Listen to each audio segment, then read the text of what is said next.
Welcome to the latest edition of Immunology Updates, covering breakthroughs in the past 2 weeks, brought to you by LucidQuest.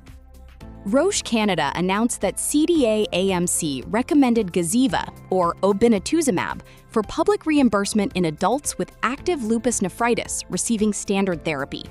The recommendation follows Health Canada authorization earlier this year and is supported by Phase 3 Regency data demonstrating complete renal response.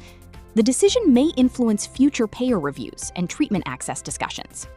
Keyhon Biotech announced FDA clearance of the investigational new drug application for QT-019C, a universal allogeneic dual-target CAR-T candidate for autoimmune diseases. Designed as an off-the-shelf therapy, QT-019C may reduce or eliminate the need for lymphodepletion preconditioning and represents continued investment in cell therapy approaches for autoimmune conditions. Galderma received FDA approval for Differin Epiduo acne gel, containing adapalene 0.1% and benzoyl peroxide 2.5%, for over-the-counter use in individuals aged 12 years and older.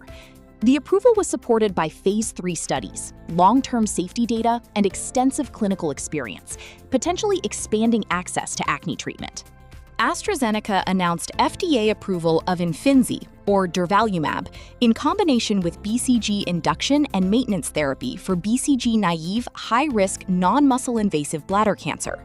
In the Phase 3 Potomac study, the combination demonstrated a 32% reduction in the risk of recurrence, progression, or death compared with BCG alone. Johnson & Johnson received FDA approval for a Tremfya label update that adds evidence for inhibition of structural joint damage progression in adults with active psoriatic arthritis.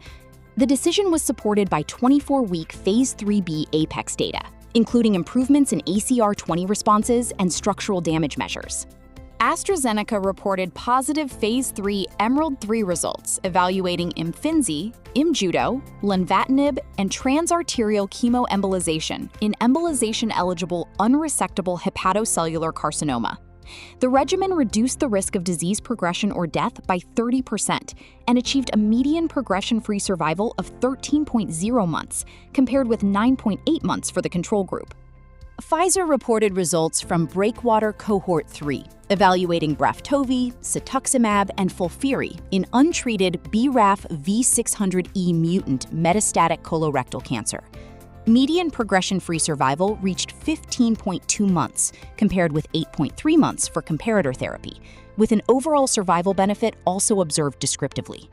Apogee Therapeutics reported positive 16-week Phase 2 APEX Part B dose optimization data for Zumilokibart in moderate to severe atopic dermatitis. The mid-dose regimen achieved EASI-75 responses in 65.9% of patients, compared with 23.4% on placebo, and is planned to advance into Phase 3 development. Stay ahead in immunology research. Like, share, and subscribe for our updates. Visit lqventures.com or email us at info@lqventures.com for expert healthcare consulting. See you next time.